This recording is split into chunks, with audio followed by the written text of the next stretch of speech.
दोस्तों, आज भी जब कभी भगत सिंह की मौत का जिक्र होता है तो इसका गुनहगार महात्मा गांधी को माना जाता है।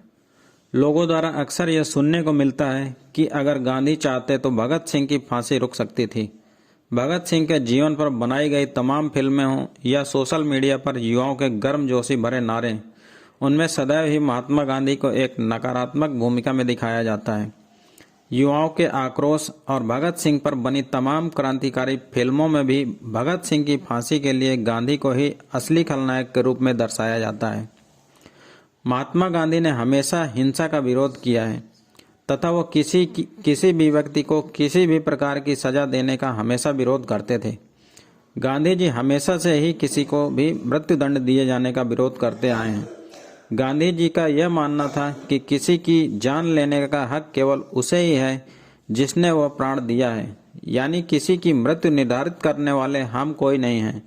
उसका फैसला केवल ईश्वर ही कर सकते हैं। 7 अक्टूबर 1930 को भगत सिंह, सुखदेव और राजगुरु को फांसी की सजा सुनाई गई थी तथा फांसी के लिए 24 मार्च 1931 की तारीख तय की गई थी। भारत के सबसे बड़े नेता होने के कारण गांधी जी से सभी को उम्मीद थी कि वो इस मामले में तुरंत ही कुछ करेंगे। 17 फरवरी 1931 को गांधी और इरविन के बीच समझौता हुआ। भगत सिंह के समर्थक चाहते थे कि गांधी जी इस समझौते की शर्तों में भगत सिंह की फांसी को रोकना शामिल करें, लेकिन गांधी ऐसा नहीं कर सके। इसकी वजह उन्होंने यंग इंडिया अखबार में एक लेख में लिखा कि कांग्रेस वर्किंग कमेटी भी मुझसे सहमत थी।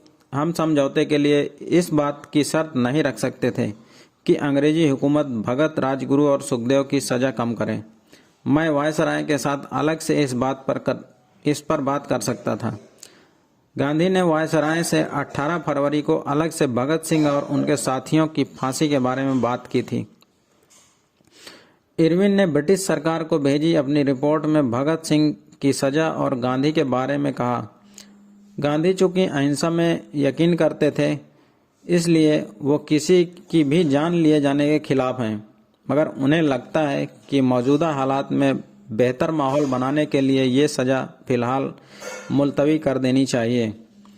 गांधी पहले सजा खत्म करवाने की जगह सजा टलवाना चाहते थे, क्योंकि अंग्रेज हुकूमत की सजा को सीधे खत्म कर देना आसान नहीं था। भगत सिंह पर अंग्रेज अधिकारी की हत्या का मामला था और ब्रिटिश सरकार उन्हें रिहा करके ये संदेश नहीं देना चाहती थी कि अंग्रेज अधिकारी की हत्या कर कोई बच सकता है। गांधी जी ने भगत सिंह की फांसी रोकने के लिए कानूनी रास्ते भी तलाशने शुरू कर दिए थे। 29 अप्रैल 1931 को श्री विजय राघवाचारी को भेजी चिट्ठी में गांधी ने लिखा, इस सजा की कानूनी वैधता को लेकर ज्यूरिस्ट सर तेज बहादुर ने वायसराय से बात की, लेकिन इसका भी कोई फायदा नहीं निकला। गांधी जी के सामने बड़ी परेशानी ये थी कि ये क्रांतिकारी खुद ही अपनी फांसी का विरोध नहीं कर रहे थे। गांधी जी एक कोशिश में थे कि भगत सिंह और उनके साथी एक वादा कर दें कि वो आगे हिंसक कदम नहीं उठाएंगे। इसका हवाला देकर वो अंग्रेजों से फांसी की सजा रुकवा लेंगे, लेकिन ऐसा नहीं हुआ। 19 मार्च 1931 को गांधी ने इरविन से फिर भगत सिंह और उनके साथियों को लेकर बात की।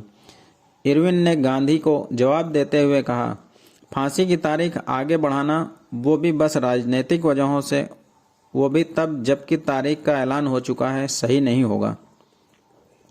सजा की तारीख आगे बढ़ाना अमानवीय होगा। इससे भगत, राजगुरु और सुखदेव के दोस्तों और रिश्तेदारों को लगेगा कि ब्रिटिश सरकार इन तीनों की सजा कम करने पर विचार कर रही है। गांधी जी ने इसके बाद भी कोशिश जारी रखी। उन्होंने आसिफ अली को लाहौर में भगत सिंह और उनके साथियों से मिलने भेजा। वो बस एक वादा चाहते थे कि भगत सिंह और उनके साथी हिंसा का रास्ता छोड़ देंगे, इससे वो अंग्रेजों के साथ बात कर सकेंगे। लेकिन आसिफ अली और भगत सिंह की मुलाकात ना हो सकी। आसिफ अली ने लाहौर में प्रेस को बताया कि मैं दिल्ली से लाहौर आया ताकि भगत सिंह से मिल सकूं। मैं भगत से एक चिट्ठी लेना चाहता था जो रिवोल्यूशनरी पार्टी के उनके साथियों के नाम होती, जिसमें भगत अपने क्रांतिकारी साथियों से कहते कि वो हिंसा का रास्ता छोड़ दें। मैंने भगत से मिलने की हर मुमकिन कोशिश की, लेकिन कामयाब नहीं हो पाया। एक और झटका लगने के बाद भी गांधी कोशिशों में लगे रहे। 26 मार्च से कराची में कांग्रेस के अधिवेशन में जाने के लिए गांधी को निकलना था, लेकिन 21 मार्च 1931 के न्यूज क्रॉनिकल में रॉबर्ट बर्नेज ने लिखा, गांधी कराची अधिवेशन के लिए रवाना होने में देर कर रहे थे ताकि वो भगत सिंह की सजा पर वायसराय से बात कर सकें। 21 व 22 मार्च को लगातार गांधी ने इरविन से मुलाकात करके भगत सिंह की फांसी रोकने की मांग की। इरविन ने वादा किया कि वो इस पर विचार करेंगे। 23 मार्च को यानी फांसी की तारीख से एक दिन पहले गांधी ने इरविन को एक चिट्ठी लिखकर कई कारण गिनाए और इस सजा को रोकने की अपील की, लेकिन 23 मार्च की शाम को सजा की मुकर्रर तारीख से एक दिन पहले भगत सिंह और उनके साथियों को फांसी दे दी गई थी। गांधी ने 26 मार्च 1931 को अपने कराची अधिवेशन में दिए गए भाषण में भगत सिंह पर बोलते हुए कहा था कि किसी खूनी, चोर या डाकू को भी सजा देना मेरे धर्म के विरुद्ध है।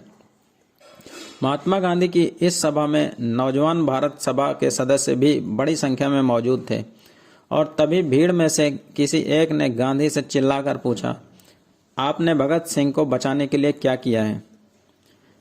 इस पूछे गए सवाल पर गांधी ने कहा, मैं वायसराय को जिस तरह समझ सकता था मैंने उस तरह से उन्हें समझाने की पूरी कोशिश की। गांधी ने कहा कि भगत सिंह के परिवार वालों के साथ 23 मार्च को हुई आखिरी मुलाकात के दिन भी मैंने वायसराय को एक खत लिखा था, लेकिन वह सब बेकार हुआ। वायसराय को लिखे उस पत्र में भगत सिंह को बचाने के लिए गांधी ने वायसराय से तमाम मिन्नतें की थी। गांधी ने अपने पत्र में वायसराय को देश की जनता का वास्ता देते हुए लिखा था कि भगत सिंह की सजा में रियायत दी जाए। गांधी जी ने कहा, मैं देश के नवयुवकों को इस बात की चेतावनी देता हूं कि वे उनके पथ का अवलंबन न करें। हमें भरसक उनके अभूतपूर्व त्याग, अदम्य उत्साह और विकट साहस का अनुकरण करना चाहिए, परंतु उन गुणों का उपयोग उनकी तरह नहीं करना चाहिए। देश की स्वतंत्रता हिंसा और हत्या से प्राप्त नहीं होगी। दोस्तों, आपको यह वीडियो कैसी लगी कृपया हमें कमेंट करके बताएं तथा वीडियो को लाइक करें और चैनल को सब्सक्राइब करना ना भूलें। धन्यवाद। जय हिंद।